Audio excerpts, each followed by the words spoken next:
Hello everybody, this is Giraffe Dragon here bringing you another episode of Paper Mario: The Thousand-Year Door.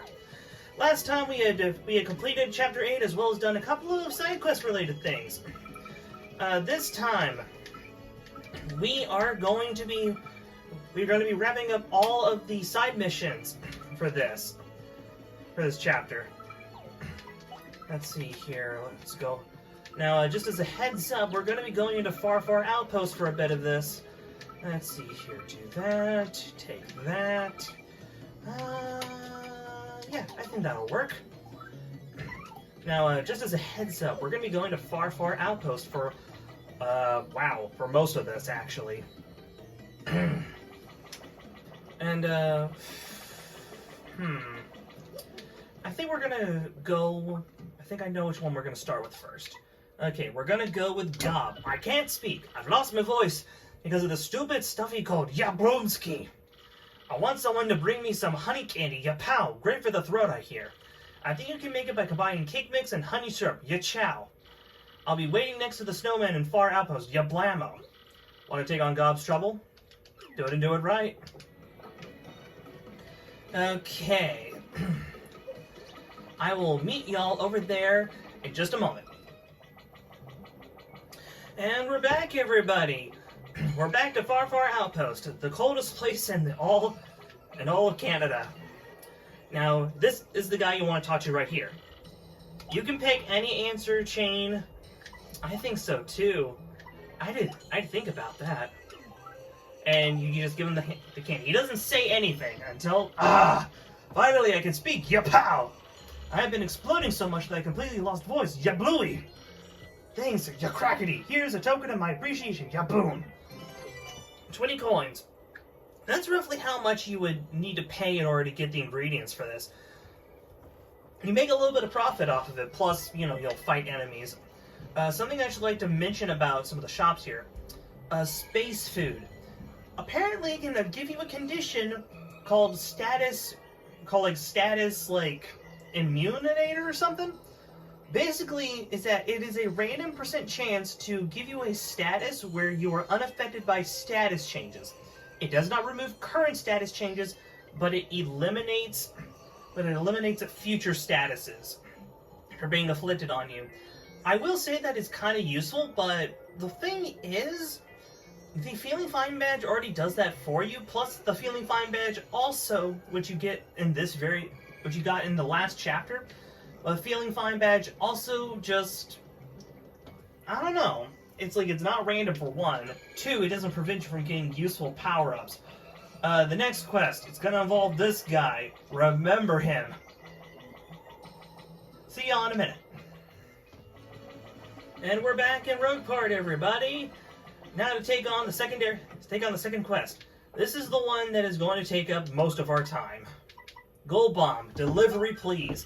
I need you to take something to General White. Please come get it with all speed. Meet me in Poshley Heights. Oh. I just did this one in practice and I remembered. This is General White 2.0. See you guys there in a minute. Okay, we're in Poshley Heights now. For a little bit of information, this is the General White side quest 2.0. I thought this was in the post-game, but it's not. I suppose while we're here, we may as well go ahead and grab some Poshley Heights pasta. Now, this isn't great on its own, but it'll be very useful for something that we're going to make later.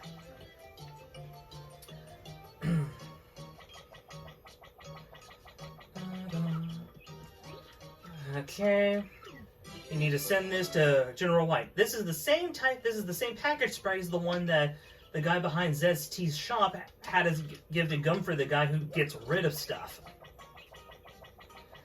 For all we know, this could be anything. This could be classified documents regarding the involvement of one Mr. Goldbob with the affairs of the far outpost citizenry. Ain't that topical? And as you can see, he suddenly moved his location. And if we come all the way over here, we find that he's gone. We talked to this guy. General White? He left this morning. Wapow! He said he was going to a cola bartender, a rogue part or something. So this is the start of the General White 2 side quest. So now, I'll meet you guys over at Podley's bar in just a sec. Kapow! And we're back at Rogue Part, everybody. Now, let's go check out the graffiti corner. Ancient prophecy discovered: when the moon shines bright, the world end will draw near. Oh, that's not good. Graffiti corner. What's going on tonight? Is the man in the moon freaking out or what? The starstruck astronomer.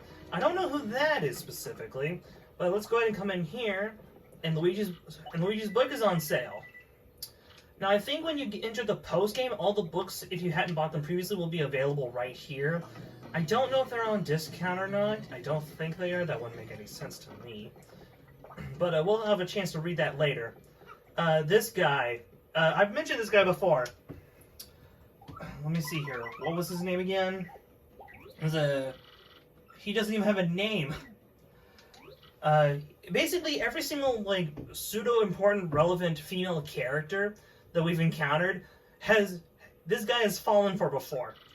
Mean scram, don't talk to me. My heart's burning from my long-lost love. I've been to Poshley Heights only once in my entire life, you understand. But when I was there, I gave a gift to a gorgeous madame who lingered outdoors.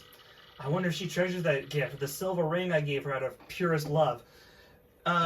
He's talking about the Poshley woman that we originally met in Glitzville, but whose residence is in Poshley Heights. He's also given a gift to the waitress, as well as a number of other characters. He's been around town. General White? Yeah, I spoke to him just a second ago, actually. We're old buddies, he and I. I've known him since he was a little snapper that would explode over any little thing. Then again, I was the kind of guy who would bonk people for smiling funny. Still, he turned out to be a fine bob-omb, though he never cured that wanderlust. I'm pretty sure he said he was off to Glitzville next. I go back pretty far with the guy that runs the juice shop there, too. So give him my best. Oh, so all bartenders know each other. Good. How stereotypical. There's no shortcut to Glitzville. There's only one path. So that is where we must go. But, I suppose while we're going over there, I actually want to go over something briefly. I never mentioned as to how the sales system works, but there was a trouble quest that we did a while back, where a guy was trying to tell you, hey, hit me in the head multiple times with a hammer to help remind me as to what I forgot. And basically what he did was that he was basically a hint, a diegetic hint in the world that said, hey, items will be priced differently in different shops. For example, taking Sleepy Sheeps over from Rogueport over to Petal Meadows. Doing that will net you a 1 coin profit. There's stuff like that all over the place. For example, warm beverages and warm items, such as fire pops and spicy soup, that stuff sells for big bucks over in Far Outpost. Also, it's the pretty lady with the black top and the black skirt. Not you. This lady's so pretty. I wonder what her name is. As far as I can tell, she is always quietly enjoying her juice in the corner alone.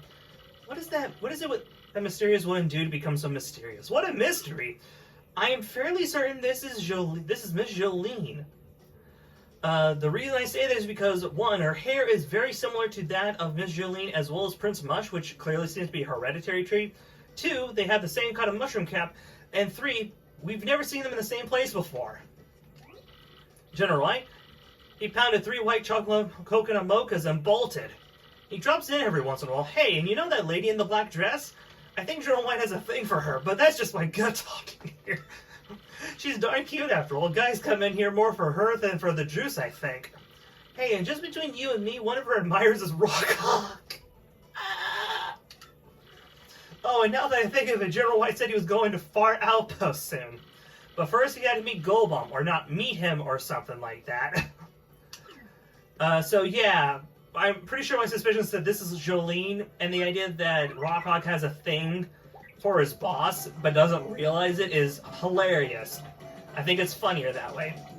Okay, where was I? Where was I about? Oh yeah, I was talking about the shops. I'll continue that conversation in just a minute. And I'll meet you guys back at Poshley Heights.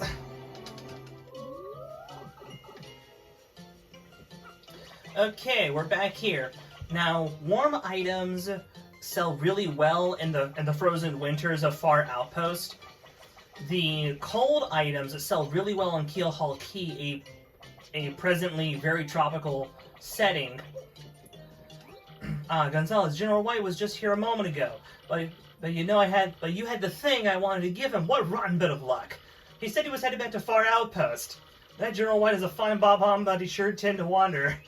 And once he's asleep, it's near impossible to wake him up, don't you know? I told him to stay awake, to stay out and awake, so get over to Far Outpost. Sorry about that. So let's see here. Hot and cold works like that.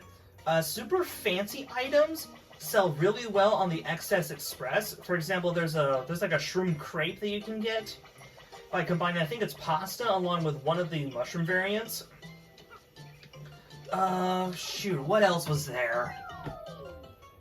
Twilight Town has some really weird stuff. It's like, Twilight Town really loves a very specific crepe. I think they would like a very specific crepe over there. As well as, mistakes actually sell for more money in the Twilight shop. They sell for 3 coins compared to the usual 1 over everywhere else.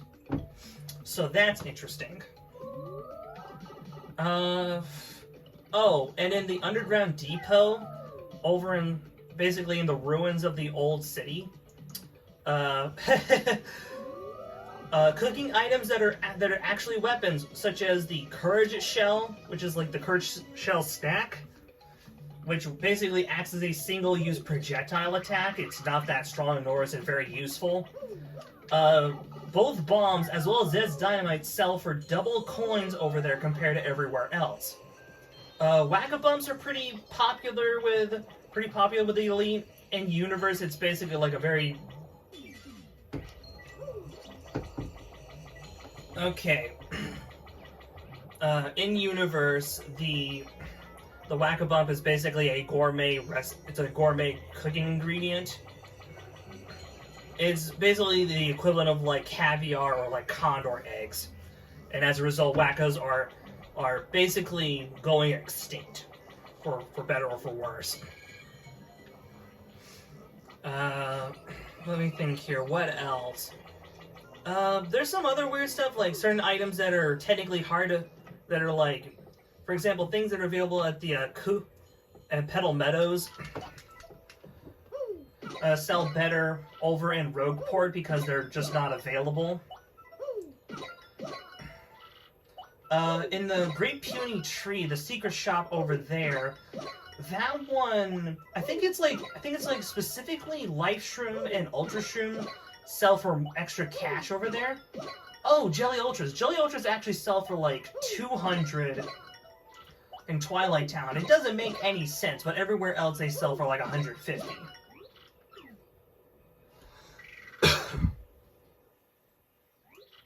Hut, hut. And then you deliver him the package. What happens? Oh, okay. I thought he would actually say something for making you look around for me all like that.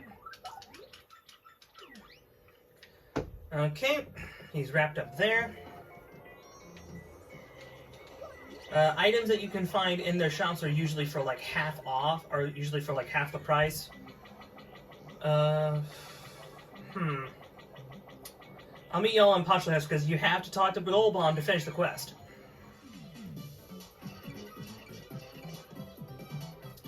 You know what? I may as well show off how this stupid move works. Supernova.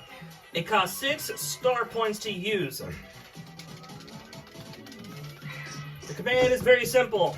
Button mash, button mash, button mash.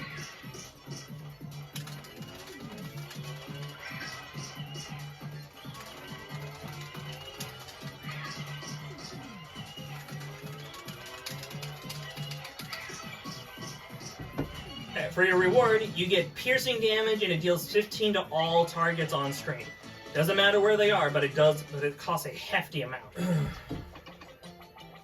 Anyway, our reward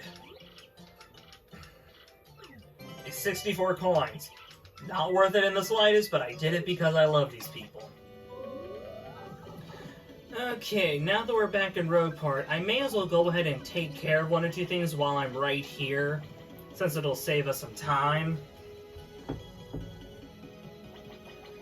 Let me think. What did I want to make? I think I'm gonna take... I'm gonna need one of these.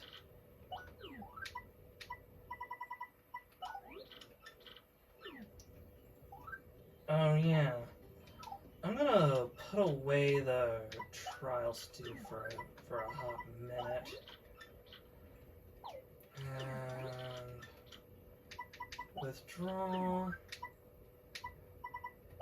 this. Okay. Basically, I'm gonna make 2 Jelly Ultras, and I'm going to make one of the Zess items. Because I believe this should work.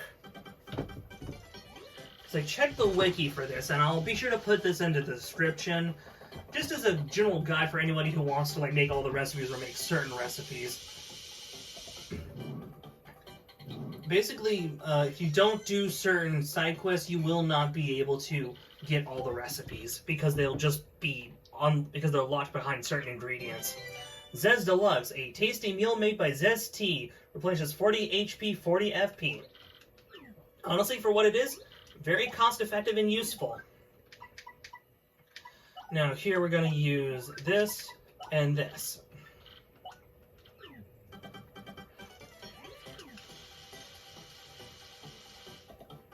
Now, interestingly, one of the ways that you can make Zess T is by combining a maple syrup and a jam and jelly, which a 10 FP and a 50 FP item to make a 20 FP item, that is honestly quite trash. But instead, using a gold leaf by itself is actually quite useful.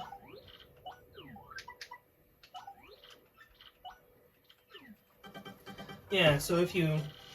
And yeah, sure, cake mix is pretty useful for most of the recipes, but only like a handful of them do you really need to take care of specific side quests. And I think some of them are kind of cost efficient, because I think there's a shop or two that sells fireflies for relatively cheap. Okay. We're gonna...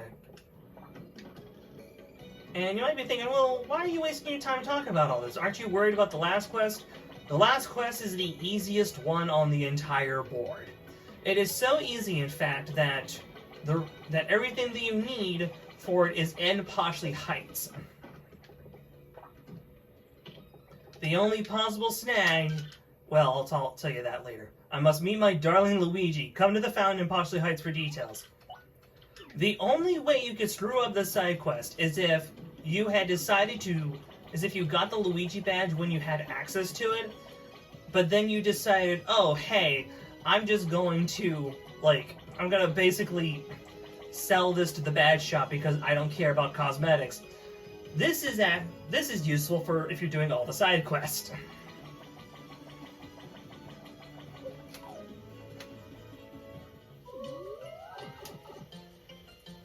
Alright, this is her right here. Hello, so you requested my request for trouble help? I thought maybe it'd be Luigi. Oh, well, could you bring him here, maybe? I'm a huge fan of his. I just have to meet him, and I want to give him a cake. I have to give him a cake. Okay, bring Luigi here. Got it?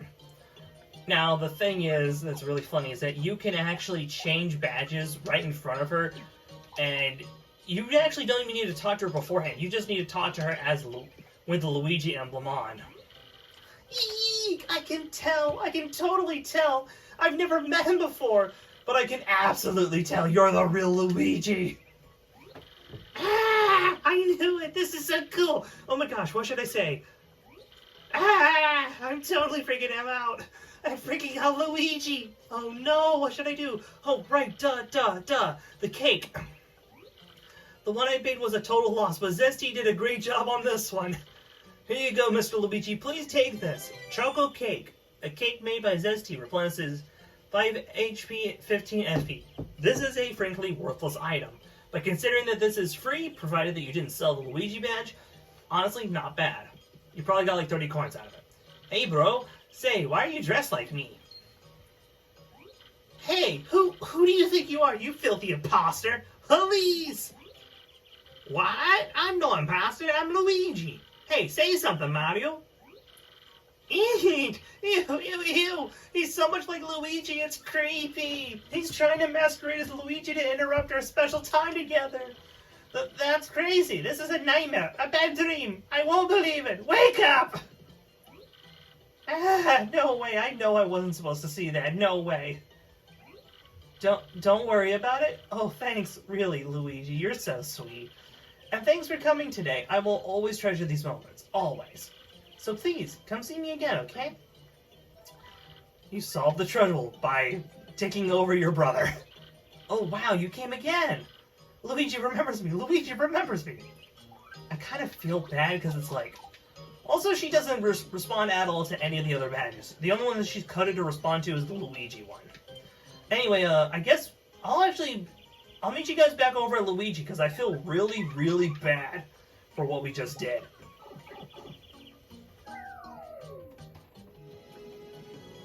I feel really, really bad. You know, the least I can do is just, listen to the end of his story.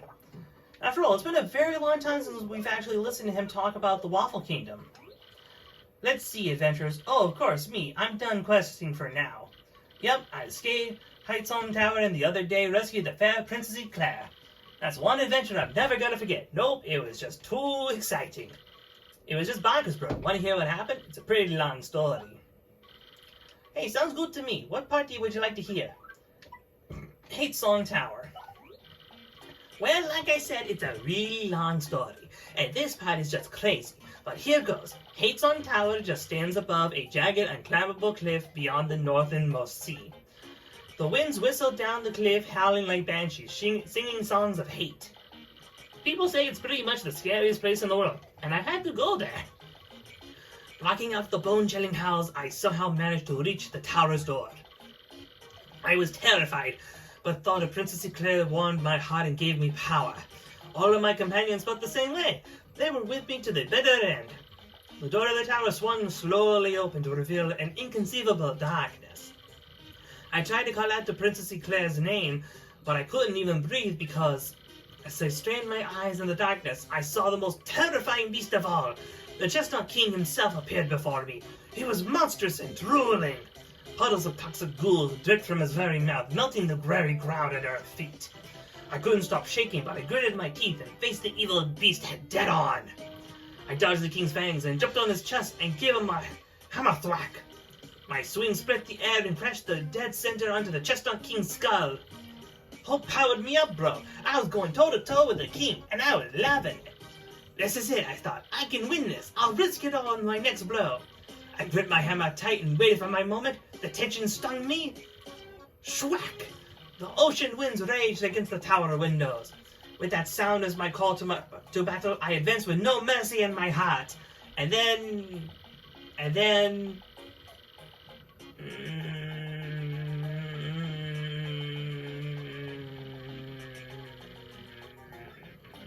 I beat him. I defeated the Chestnut King. An even worse beast came next, a nightmare thing! But I beat it too. I rescued Princess Eclair. It was all over.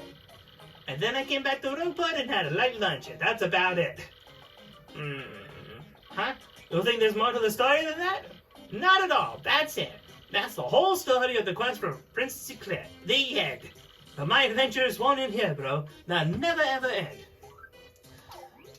If you ever want to hear what I've been up to, just come and talk to me.